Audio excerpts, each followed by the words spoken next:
Olá a todos. Iniciamos mais uma atividade cultural do nosso calendário do Instituto Histórico e Geográfico de Minas Gerais no ano de 2021. E é com muita alegria que nós temos aqui uma estreia muito especial, a participação de nossa associada Heloísa Azevedo da Costa, que ela tomou posse no mês de fevereiro de 2020, pouco antes das nossas restrições sanitárias provocadas pela pandemia. Então, é com muita alegria que hoje, já iniciando essa sua participação, a gente vislumbra outras tantas que, com certeza, irão engrandecer as nossas atividades culturais. A professora Heloísa Azevedo da Costa, nossa pesquisadora, é associada efetiva ocupando a cadeira número 6, cujo patrono é Arthur da Silva Bernardes. Jornalista profissional e Relações Públicas, formada em Comunicação Social pela UFMG e graduada em Letras pela Université Stendhal Grenoble, da França, ela é pós-graduada em Administração Pública pela nossa Fundação João Pinheiro. Em suas atividades profissionais, atuou no campo da comunicação institucional com atividades de assessora de comunicação, coordenadora de divulgação e chefe da assessoria de comunicação social no IPSENG, o Instituto de Previdência dos Servidores do Estado de Minas Gerais, entre 1978 e 1998. Ela teve atuação também na Empresa Municipal de Turismo de Belo Horizonte, a Belotur, entre os anos de 2001 e 2004. Foi editora da revista virtual Maia Cidadania e ela é tradutora de francês-português. Atuou também como conselheira no Conselho Regional dos Profissionais de Relações Públicas da Terceira Região por 12 anos. É autora de publicações que voltam ao passado de algumas cidades e regiões de nosso estado, e um dos exemplos é o livro Burgo da Marta, contribuição à historiografia de São Francisco do Glória, que foi um livro-reportagem que tratou da formação dessa cidade, que fica localizada na zona da Mata de Minas Gerais, em meados do século XIX, né? Essa formação que aconteceu em meados do século XIX. Ela foi tradutora do livro Um Francês no Vale do Carangola, que saiu pela editora Crisálida no ano de 2016, e é editora do livro Design em Minas, 50 anos, da jornalista Dorinha Guiar, que foi publicado em 2006 com patrocínio da Eletrobras. A nossa comunicação de hoje, a nossa palestra, que a nossa pesquisadora Heloísa vai apresentar, ela vai tratar da presença no Brasil de naturalistas, artistas e outros estudiosos no período joanino. Nesse ano de 2021, nós completamos 200 anos do retorno de Dom João VI a Portugal, mas antes ele foi anfitrião de várias expedições científicas ou culturais que sistematizam ou sistematizaram, ajudaram a fazer uma interpretação do conhecimento e do ensino no Brasil a partir da produção de alguns estudiosos que aqui tiveram e fizeram relatos científicos muito importantes. Então, a professora Heloísa vai abordar algumas dessas expedições aqui, ressaltando essa oportunidade, a partir dessas pesquisas, de ser criada uma imagem do Brasil no exterior, né, com esses relatos científicos que foram feitos, e aí nós vamos ver aí uma importante contribuição na questão dessas narrativas. E a mudança dessas narrativas relacionadas a esses estudos e presenças na historiografia brasileira não vai passar despercebida nessa comunicação. Então, é com grande alegria que recebemos a nossa associada efetiva Heloísa Azevedo da Costa para essa participação em nossas atividades culturais. Seja bem-vinda a nossa jornalista, nossa professora e pesquisadora, Heloísa Azevedo da Costa. Olá! Inicio agradecendo à coordenadora das Comissões Culturais Permanentes do Instituto Histórico e Geográfico de Minas Gerais, a professora Márcia Maria Duarte dos Santos, pelo convite para dar sequência à programação do IHGMG Virtual. 300 anos Protegida do olhar e da cobiça dos países europeus, a colônia portuguesa na América, aberta ao mundo pelo príncipe regente Dom João, a partir da transferência da corte em 1808, começa a ser objeto de estudos de muitos naturalistas interessados em mineralogia, botânica, zoologia, etnografia, entre outras áreas do conhecimento que poderíamos citar. Nos seus primeiros 150 anos, a colônia, em algumas ocasiões, ficou mais exposta a estrangeiros. Houve invasões de menor ou maior duração que ajudaram a criar um imaginário sobre as terras tropicais.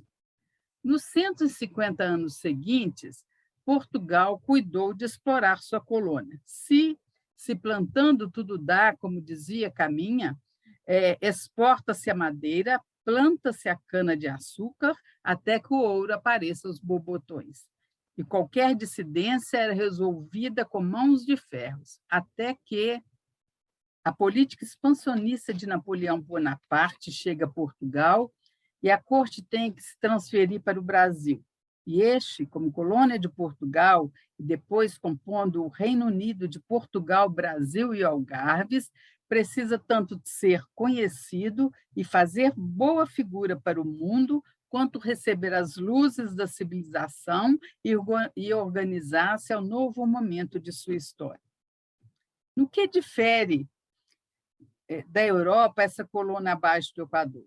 Será sua gente? O que faz rica sua natureza?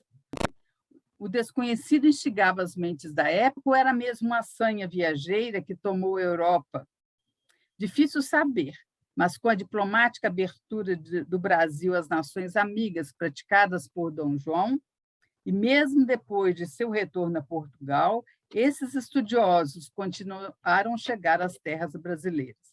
Às vezes vinham com apoio de seus países, chegavam sós ou em grupo, compondo expedições. Foram inúmeros. Temos aí o primeiro slide, né? O retrato do Dom João VI, feito por um dos artistas, né, de uma dessas expedições. Dom João vai ser o nome tido, se não como mentor, mas certamente anfitrião de boa vontade desses estudiosos que se aventuram pelo Brasil. Foi culturalmente efervescente a corte brasileira desse período e muitos deles ficaram no país por mais tempo, outros se foram, logo terminaram seus trabalhos. Suas produções e impressões trouxeram à luz informações fundamentais para o conhecimento da riqueza, da diversidade, dos recursos naturais e da geografia brasileira. Os relatos sobre suas populações, do interior da colônia, os costumes da corte, dos centros urbanos, não, mostram facetas deste Brasil ainda se conhecer. Também é notória a beleza plástica de inúmeros desenhos, telas e gravuras produzidos para registrar a paisagem natural ou aquela de atuação do homem. Sobre o texto ou sobre o traço, esses viajantes fizeram conhecer o país por um modo de ver que vai além do olhar do naturalista, ou do antropólogo, ou do artista, é o olhar do estrangeiro, como nos alerta estudos contemporâneos da história brasileira, né? Um olhar, às vezes, pitoresco ou caricato, que condicionou outros olhares e marcou identidades. Na sequência, registraremos alguns desses estudiosos, como também algumas expedições de destaque, trazendo à lembrança suas produções, né? Mesmo se apresentados separadamente, né? É mais uma metodologia. Houve grande interação entre esses estudiosos. Nós vamos começar pelo Barão de Eschwege. Temos aí a imagem do Barão de Eschwege, que esteve no Brasil entre 1810 e 1821, né? O Barão de Eschwege foi um geólogo metalurgista alemão que esteve no Brasil, né, nesse período que eu já temos aqui, 810 a 21, de família aristocrática, ele dedicou-se à carreira militar, estudou engenharia, mas teve formação eclética. Antes de vir para o Brasil, ele serviu à corte em Portugal.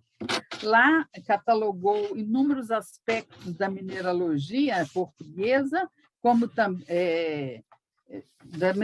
mineralogia portuguesa. E dirigiu uma fábrica, né, de artilharia, ferramentas e ferros, onde eram produzidos os canhões portugueses. Em 1810, o barão de Eschwege veio ao Brasil para estudar as potencialidades minerais da colônia, que aquele momento era morada da corte portuguesa. Primeiro ficou no Rio de Janeiro, onde dirigiu o gabinete de mineralogia e contribuiu para a estruturação do ensino da matemática e da física na Academia Militar do Rio de Janeiro, que foi criada em 1810. Ele recebeu do príncipe regente o patente, né, de tenente-coronel engenheiro e, posteriormente, ele foi nomeado intendente das Minas do Ouro. Em Minas, Eschwege empreendeu ele mesmo uma instalação de uma fábrica de ferro em Congonhas do Campo, que já produzia em dezembro de 1812. Ali ele foi visitado por von Spix e von Martins, mostrando como havia uma certa interação mesmo entre esses estudiosos, né? Ele também contribuiu para a fundação da primeira companhia de minério de ferro e a definição dos estatutos da Sociedade de Mineração, que foi aprovado pelo governo em 1817. No Brasil, o nome Eschwege é reverenciado no setor da siderurgia, né? Eschwege, conhecendo o território de Minas e São Paulo, ele assinalou a presença de minerais, por exemplo, a presença de manganês no Brasil, ele foi o primeiro a assinalar, e como nominou acidentes geográficos, como, por exemplo, o nome da Serra do Espinhaço, que foi dado por ele. Ele também teve uma importante produção cartográfica. E nesse slide, né, o mapa que ele fez da Capitania de Minas Gerais, em 1821, é um mapa que, inclusive, posteriormente, da época da província, os mapas feitos a partir se reportavam as informações ao levantamento feito por Eschwege, né? Nesses mapas, né, ele também definiu alguns perfis topográficos de trajeto em suas viagens do Minas e Rio, e foram muito preciosos, né? Esses produtos e extensos relatórios de viagem, abre aspas, refletem muito das facetas do mundo urbano e dos sertões de Minas sob a ótica do barão. Assim disse o professor José Otávio Guiar em seu livro Memórias e Histórias de Guido Tomás Mallier. Ao associarmos o nome de Eschwege ao de Guido Mallier, destacamos que Guido Mallier foi um militar francês a serviço da corte portuguesa, que chegou ao Brasil com Dom João, em 1808. Muitos naturalistas estiveram com Guido Mallier, que passaram por Minas, estiveram com Guido Mallier na sua fazenda, na Mata Mineira, na região, na atual Guidoval, né? Como o Spix, von Spix, como Marços e como Saint-Hilaire também, né? Tiveram esse encontro com Guido Mallier. Guido Mallier, nesse momento, ele era diretor da Junta Militar da Conquista e Civilização dos Índios e Navegação do Rio Doce, e tornou-se referência de apoio para esses estudiosos, né? Embora não tenha deixado obra escrita, é reconhecida a obra humanitária de Mallier junto às etnias Puri, Coroado e Botocudo. Igualmente considerado são os relatos de suas atividades no comando das divisões militares do Rio Doce, cujo documento, né, é essencial para os estudos sobre abertura e povoamento de extensa faixa leste de Minas Gerais, entre os vales do Rio Pomba e do Jequitinhonha. A obra escrita de Estivegue é grande e boa parcela recebeu tradução ao português. Destacam-se a publicação seminal Pluto Brasiliensis, publicada em Berlim em 1833, que é a primeira obra científica sobre geologia brasileira, e Contribuições para a Orografia Brasileira, também publicada em 1830, também na Alemanha. Então, nós vemos aí uma grande, várias obras, e tiveram várias edições, né, a obras de Estivegue. Passamos à seguinte expedição, que é a do príncipe Maximiliano, né? O príncipe Maximiliano esteve no Brasil entre 1815 e 1817. Né? Ele era um príncipe alemão, Maximilian Weide zu Weide. Ele viajou como naturalista e etnólogo para pesquisas exploratórias dos recursos minerais e das populações brasileiras. Ele detalhava e registrava seus deslocamentos e teve contato com populações indígenas do leste de Minas Gerais, do Espírito Santo e do sul da Bahia. E essas viagens atendiam às expectativas científicas, né, e eram bancadas por ele mesmo. Né? Ele chega ao Rio de Janeiro em julho de 1815, e foi recebido pelo von Langsdorff, que era o cônsul russo no Brasil, e que também foi um incentivador das expedições exploratórias. Langsdorff apresentou ao príncipe Maximiliano o botânico Friedrich Sellow, que havia chegado ao Brasil em 1914, e o ornitólogo Jorge Freires, que passaram a compor a expedição. Né? E essa expedição, e o príncipe, sobremaneira, teve a companhia do índio botocudo, Queque, que foi seu interlocutor junto a vários agrupamentos indígenas. Com grande interesse pelas populações nativas, o príncipe coletou e enviou extenso material de pesquisa, como plantas, sementes e ossos de indígenas, enviou para a Europa. Né? Dessas pesquisas e das viagens brasileiras, o príncipe produziu uma obra, Viagem do Brasil, de 1815 a 17, onde ele faz uma descrição minuciosa da história natural da região por onde andou, dando, por vezes, um tratamento estereotipado à população, evidenciado em estudos mais atuais de sua obra. Tanto Freires, né, como Sellow, que já haviam recebido seus passaportes portugueses, que era necessário para essa atividade, eles foram, pois eles eram qualificados como naturalistas pensionários de Sua Majestade, eles recebiam 1.000 cruzados por ano. Né? Freires trabalhou para a colonização alemã no Brasil e fundou a colônia Leopoldina, no sul da Bahia, e faleceu em Nova Viçosa, em 1825. E Sellow faleceu em 1831, em suas atividades, afogado no Rio Doce. Né? Já o botocudo Queque, né, ele foi levado para a Europa, onde sobreviveu por mais alguns anos, arremedo de si, longe de suas referências, por um tempo. Né? E ainda quando morreu, seu crânio foi doado pelo príncipe Maximiliano ao laboratório, ao Instituto de Anatomia da Universidade de Bonn. Em 2015, reivindicado pela tribo Krenak, o crânio retornou ao Brasil e foi entregue à municipalidade de Jequitinhonha, Minas Gerais, para, enfim, ter seus rituais funerários segundo a tradição indígena. As gravuras que vemos aí, né, temos as gravuras de Sela, como eu disse, todos esses naturalistas eles desenhavam, temos aí as fisionomias do Botocu, do príncipe Maximiliano, esses esboços do Selo, né? Eram artistas também, né? A expedição seguinte é uma expedição... nós estamos vendo aí o desenho do príncipe Maximiliano, é uma gravura, olha que maravilha, no Rio Doce, né?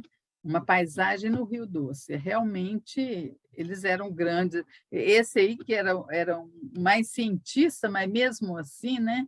Uma gravura muito, muito bonita. A próxima expedição a que nós vamos nos referir é a expedição Rurik.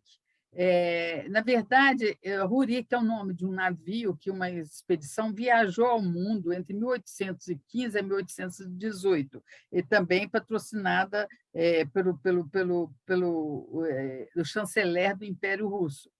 Mas ela não tinha por objetivo único o Brasil, mas passou pela costa brasileira e o seu desenhista, né, o pintor explorador germano-ucraniano, né, Luiz Cloris, ele fez essas imagens da região de Santa Catarina. E ele produziu depois obras, né, que ele se referia ao Brasil e mostrando essas imagens.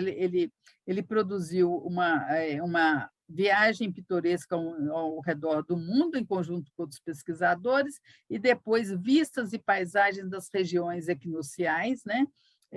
Falando sobre todo o continente americano, né? Estamos vendo aí as imagens feitas pelo pintor, pelo desenhista, né? Aí, mas explorador também, Luiz Flores. A expedição seguinte nós chamamos de artistas franceses, missão ou colônia. Em março de 1816, um grupo de artistas franceses, já seguidores do estilo, né, do neoclássico, chega ao Rio de Janeiro. Era um total de 17 profissionais e seus auxiliares ligados ao mundo das artes e dos ofícios, né? Ao todo, né, com familiares e criados, chegaram 40 pessoas, né? Primeiramente, o grupo era reconhecido como colônia francesa ou colônia Le Breton, devido a Joachim Le Breton, que arregimentou seus componentes, né? A partir do século XX, a designação missão artística passa a ser corrente na historiografia brasileira para se referir a esses artistas. Entre os nomes mais destacados estão o próprio Le Breton, que era secretário da classe de Belas Artes do Instituto de France, que era como uma academia de belas artes, né? E que ele cuidou da organização da viagem, como da concepção da Escola Real de Ciências, Artes e Ofícios, cuja criação logo vai ser assumida por Dom João, né? Mas foi Le Breton o centro de uma campanha contrária à presença desses artistas, né? Essa colônia tida como bonapartista, levada pelo cônsul francês no Rio de Janeiro, que era o coronel Jean-Baptiste Mahler, né? Le Breton trabalhou muito para a criação dessa escola, mas não a viu concluída porque ele faleceu em 1819. O próximo slide, nós temos aí, já entre os artistas, né? O nome de Nicolas Antoine Tonet, que chegou com a mulher e 5 filhos, né? E seu irmão, Auguste Tonet, que era um reconhecido escultor. Nicolas Tonet era um premiado pintor de paisagens, membro também do Instituto de França, né? Dessa academia do qual eu falei.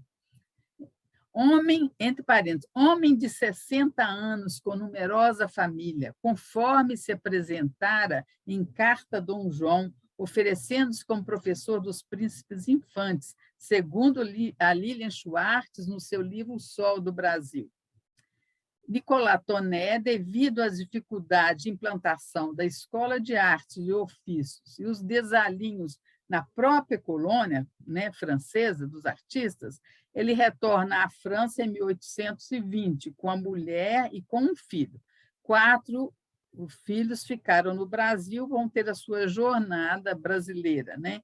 Então, nós vamos ter imagens de Nicolas Tonet, as paisagens, ele era um pintor de paisagens, né? Ele registrou muito o Rio de Janeiro, né? Nós temos a vista do Outeiro, a praia, a Igreja da Glória, nós temos essa vista da Cascatinha da Tijuca, que era ao lado da casa dele. Aliás, a Cascatinha da Tijuca foi um tema muito que recorreram muitos artistas, né? Cena marítima do Rio de Janeiro, né? Tonet dizia que a luminosidade, né, do Brasil, ele ficava incomodado um pouco com a luminosidade do Brasil. Tem telas muito, muito lindas, dentro do estilo, né, aí que ele já atuava aí no momento do neoclássico. Agora, um outro, né, compunha também a colônia de francês, o artista, né, Jean-Baptiste Debré, que era pintor de história. A pintura da história, né, era a categoria mais alta, mais elevada na hierarquia do modelo neoclássico. Então, o Debré estava na ponta, né? Ele também foi professor de artes, né, a partir de 1820, na Escola Real de Belas Artes, né, que depois, na sua sucessora, a Academia Imperial de Belas Artes, a AIBA, né? Debré era primo do renomado pintor de história Jacques Louis David, em cujo ateliê trabalhara em Paris. E Jacques Louis David foi um revolucionário ativo, né, na Revolução Francesa, e depois pintor do Napoleão Bonaparte, né? Devido a essa proximidade, Debré também foi vigiado de perto pelo cônsul da França, o coronel Mahler. Debré também é reconhecido pela profusão de obras que retratam os costumes e o cotidiano do brasileiro e de sua atuação como pintor de vários membros da família real. Nós vamos ver aí, né, as produções de Debré, né, porque quando ele foi embora, em 1831, ele publicou essa Viagem Pitoresca e Histórica do Brasil, né, que, além de imagens e de impressões, ele fala sobre o deslocamento, né, desse grupo de artistas e a sua atuação. Ele é o primeiro que escreve sobre essa colônia de artistas, né? Então, nós estamos vendo aí as obras dele, vários aspectos, né? Costumes do Brasil, família Guarani capturada por caçadores de escravos, a seguinte, né? São obras aí das cenas, né, do Rio de Janeiro, né? Mais outra. Do momento, né, de dança, de grupos de dança da marimba, e como também, né, ele fez as suas pinturas, as pinturas aí históricas, aí a coroação de Pedro I. Como disse, ele ficou muitos anos no Brasil. Outro grande nome desses artistas franceses, né, foi o arquiteto Grandjean de Montigny. Ele era com grande experiência, tinha estado na Itália, feito vários projetos lá, e ele vem para o Brasil com esse grupo e com a família, né, com a mulher e 4 filhas, né, 4 filhas e uma criada. E naqueles momentos ele engajou-se no projeto da criação das escolas, né? e onde também atuou como lente de arquitetura por muitos anos. Ele foi longevo e faleceu só em 1850, no Rio de Janeiro, né?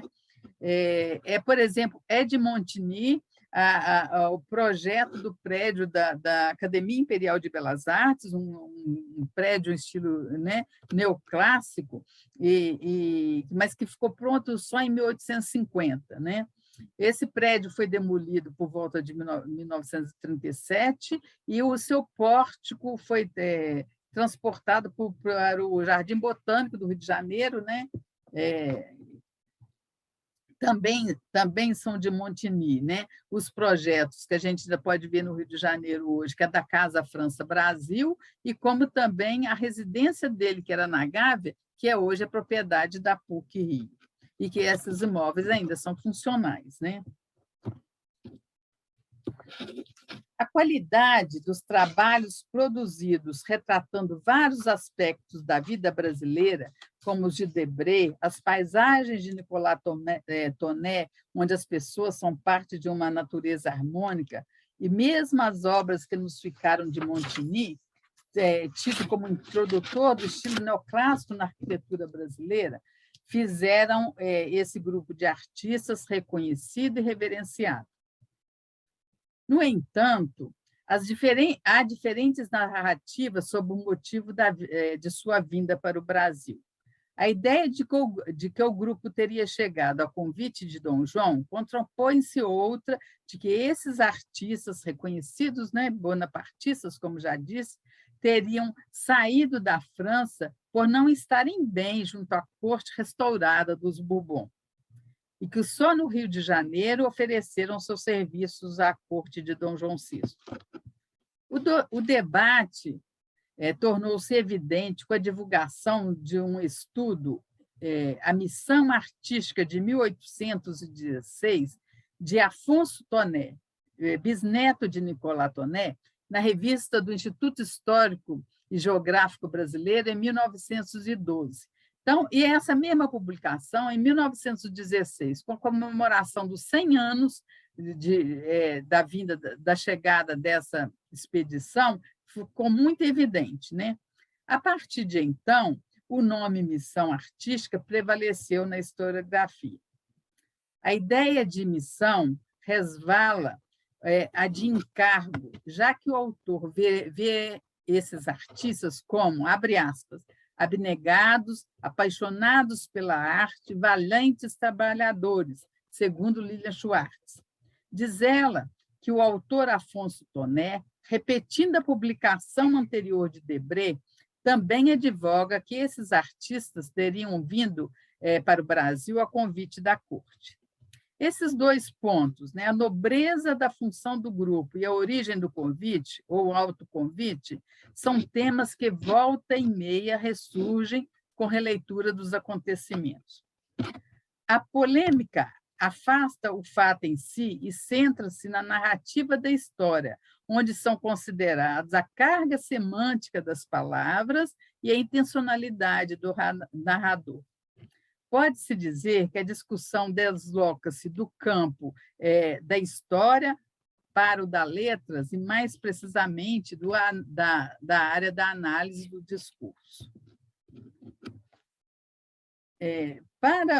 Essa é a capa do livro do qual eu falei, da Lilian Moritz Schwartz, O Sol do Brasil, que é uma obra muito interessante sobre esses artistas franceses.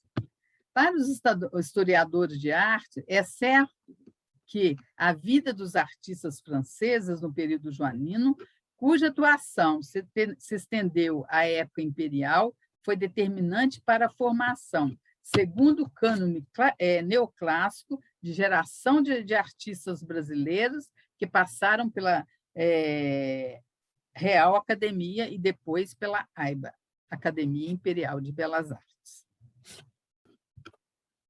A próxima expedição, muito interessante também, foi chamada de Expedição Exploratória. Esteve no Brasil entre 1816 a 1822, né?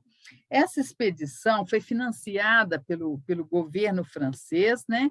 que tinha o reino, era o reino restaurado, e trazia cientistas arregimentados pelo Conde de Luxemburgo.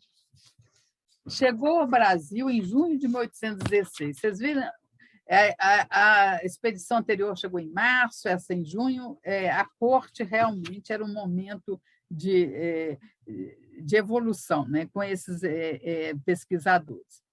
Entre os participantes dessa chamada expedição exploratória estava o desenhista e o arqueólogo Charles Clarat, né, e o botânico Auguste François de Saint-Hilaire, né? Clarat fez uma série de esboços sobre a região do Rio Bonito, no Rio de Janeiro, e dos quais foi possível ele depois montar uma aquarela sobre as matas brasileiras, né? Foi denominada Floresta Virgem no Brasil, que nós estamos vendo aí, que realmente é uma exuberância, né? Ele recorreu, além dos esboços que ele fez, né, a pesquisas, né, nas plantas, na estufa de plantas tropicais do príncipe Maximiliano. Então, eles realmente era um grupo de grande interação, né? Também, voltando a Saint-Hilaire, agora, também os anos de Saint-Hilaire no Brasil foram profícuos, né? Ele percorreu todas as províncias do sul, do sudeste, ainda Goiás e Bahia. Colheu material orgânico e mineral para estudos científicos, que era seu objetivo inicial. Chegou a classificar 2 famílias, muitos gêneros e mais de 1.000 espécies novas da flora brasileira. Fez uma coleção de 6.000 espécies de plantas para o Museu Natural de História Natural de Paris. Cuidou também da observação das populações e seus costumes, mas foram seus estudos de botânica botânica do Brasil, que fizeram de Saint-Hilaire uma referência para os botânicos, né? Que o homenagearam com esse busto erigido, que está também no Jardim Botânico do Rio de Janeiro, e é um trabalho de Humberto Curzo, né? Saint-Hilaire ganhou grande notoriedade pela publicação e pela dimensão de seus relatos de viagem. São 17 obras em 23 volumes, sendo 11 dessas sobre o Brasil. No caso da obra brasileira, né, principalmente sobre a vida e os costumes brasileiros no princípio do século XIX. Ela é muito citada por historiadores e antropólogos. Então, nós temos aí uma folha de rosto, né, dessa primeira publicação dele, em 1830, sobre as províncias do Rio de Janeiro e Minas Gerais, uma imagem também da Luxemburgia carimbosa, que é coletada junto à Serra do Caraça, né, com o relatório dele. Então, é uma obra muito reverenciada, mas, no entanto, estudos acadêmicos dos últimos anos relativos a essas narrativas, mesmo reconhecendo sua primazia e visibilidade, e a visibilidade que trouxe ao país e às ciências, destacam que nesses textos perpassa o olhar do outro, do de fora, crivado de seus valores e por suas vivências, né?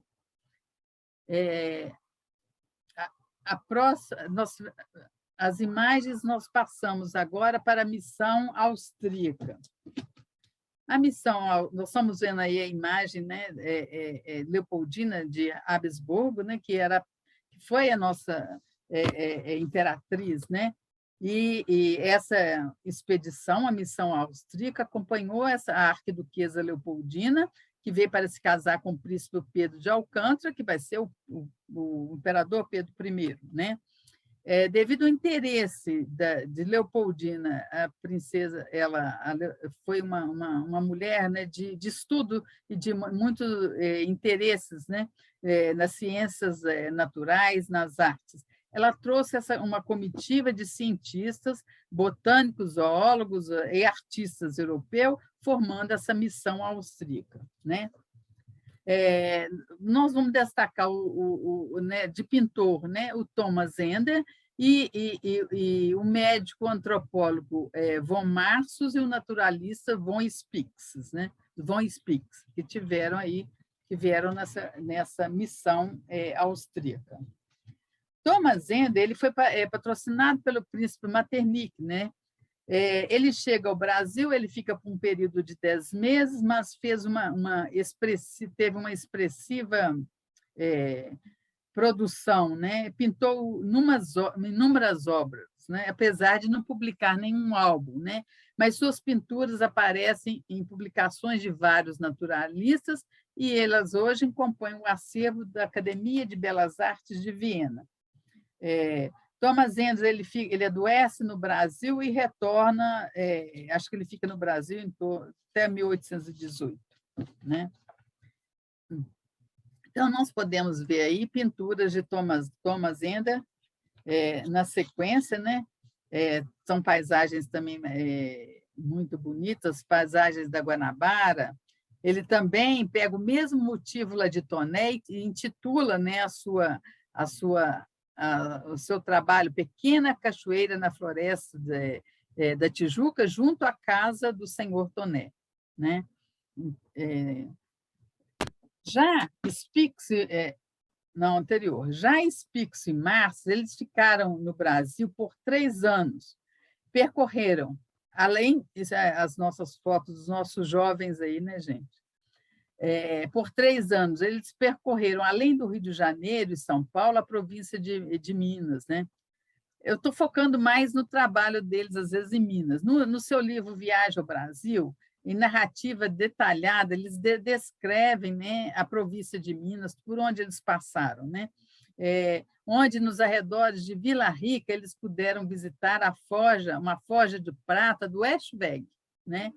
Que eles citam lá, que produz em 4 fornos suecos e 2 fornos para barras anualmente umas 1000 arrobas de ferro batido, do qual grande parte é consumida no local, né? Eles visitaram este Eschweg. Ele também, como eu já disse, visitaram o Guido Marlier, lá em Guidoval, né? Foi na região lá da Zona da Mata, né? Depois de sua temporada, né, na região das Minas, eles seguiram para norte, nordeste, foram até o Pará, né, chegando ao Amazonas em 1819. Né? A partir dali, o Spix subiu o Rio Negro e o Marços ele rumou para o Rio Solimões e Jupará. Eles retornaram para a Áustria, e onde eles publicam, né? Primeiro, Viagem pelo Brasil, publicada pelos dois, onde fala da vegetação, território e população, né? Mas considerando que tem ali, perpassa nessa publicação aquele olhar etnocêntrico, né? Dos autores, né? E depois ainda Marços publica o Flora Brasiliensis, é uma obra de 15 volumes, Marços mas porque com ele só Marços, porque Spix havia falecido. Então, foram esses os estudiosos que nós selecionamos para essa comunicação. Finda o período joanino, em 1821, e com a assunção do trono pelo príncipe Dom Pedro, e marcadamente a partir da independência, inúmeras expedições e estudiosos aqui chegaram. O Brasil continuou sendo objeto de pesquisa do mundo europeu, tanto no primeiro como no segundo império. Mas foi Dom João VI que, muito receptivo, abriu o Brasil para o mundo das ciências e das artes e sistematizou o início do conhecimento no e sobre o país. Muito obrigada pela atenção de vocês. Nós temos aí a referência, né? Todo esse trabalho, as referências que nós recorremos para a nossa pesquisa. Obrigada.